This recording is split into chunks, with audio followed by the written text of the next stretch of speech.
afternoon. I'm here today with Professor Owusu, who is Director at the Centre for Climate Change and Sustainability Studies at the University of Ghana. Ahead of COP28, we wanted to catch up with you and ask you a few questions. Apart from rising sea levels affecting coastal settlements, what are the main climate change impacts that cities in Ghana should prepare for based on your knowledge? I think that in Ghana, the coastal cities have a lot to think about beyond the erosion and so on sea level rise because the daunting challenges faced by most of the Ghanaian cities, especially those along the coast and even is creeping inland, is flooding. So, as you said, flooding is really exacerbated by lack of strict enforcement and compliance with ordinances in the city.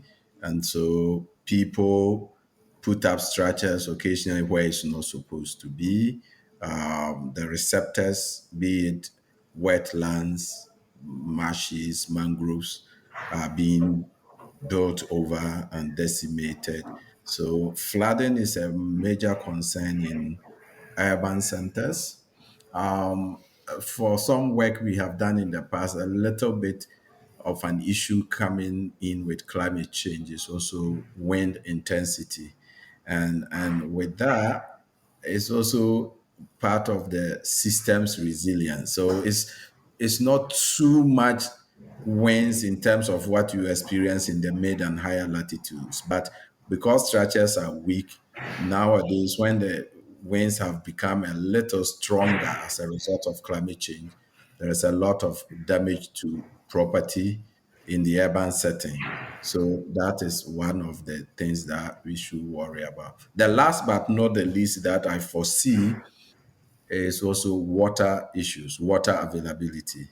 So, and the story of climate change in our part of the world is systems dynamics. So, as at now, we don't have very effective means of supplying water to these major cities. And then with climate change, probably not refilling aquifers that people depend on for groundwater and so on. The future of our cities will be threatened by water availability. So that's something city planners should really focus on as well. So, given all that, what does Ghana then hope to achieve at COP28? In your opinion, are there major issues that should be the focus of discussions?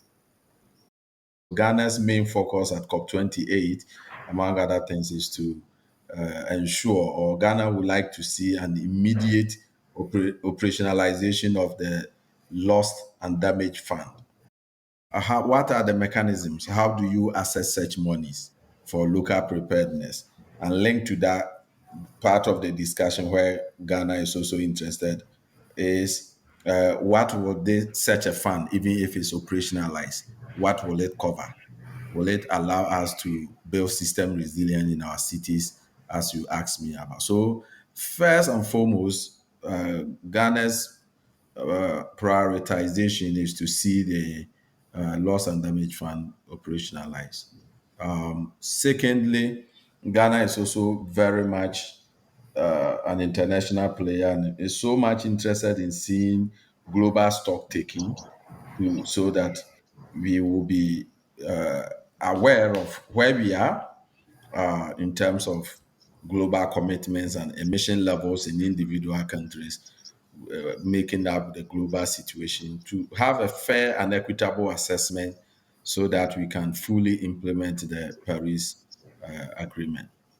Last but not the least, as I dialogue with policymakers, they also want more ambitious targets to be able to meet a 1.5 levels in the future, because Ghana doesn't believe that with what is committed now, we'll be able, as many people have identified. So redoubling efforts to be able to meet global targets is what Ghana really looks forward to see in COP28.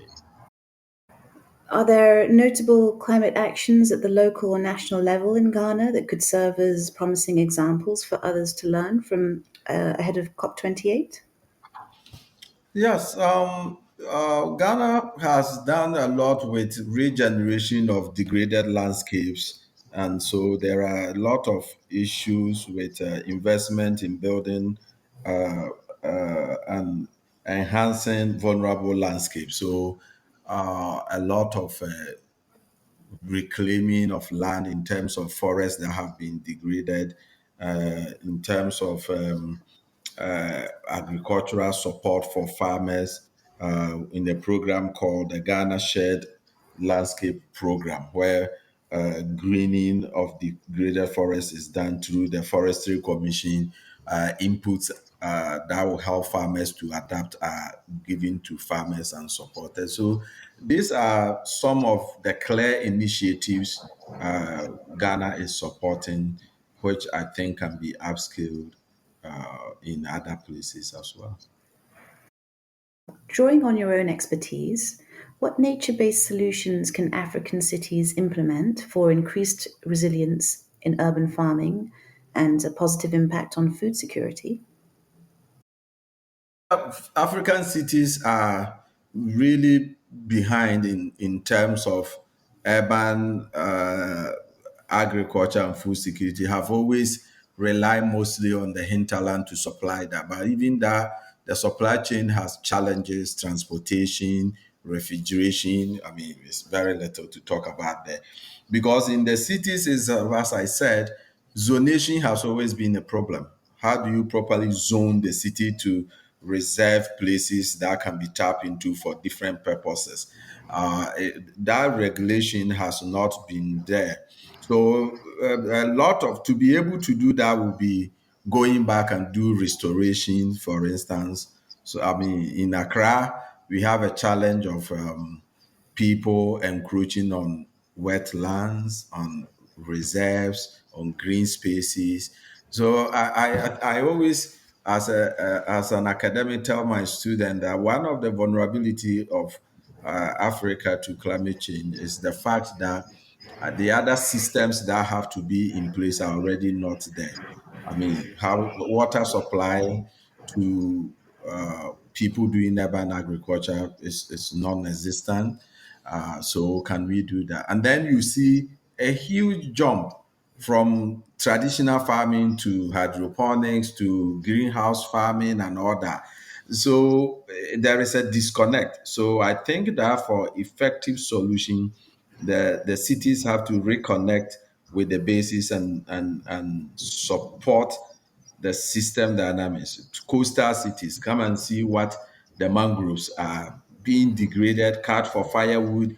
But the carbon stocks in these mangroves are really very high, and they are something that needs to be valued and protected. So, if we talk about ecosystem-based adaptation in the city in general to avoid the flooding and food security, I think regeneration is something we need to really look at and to revitalize the cities.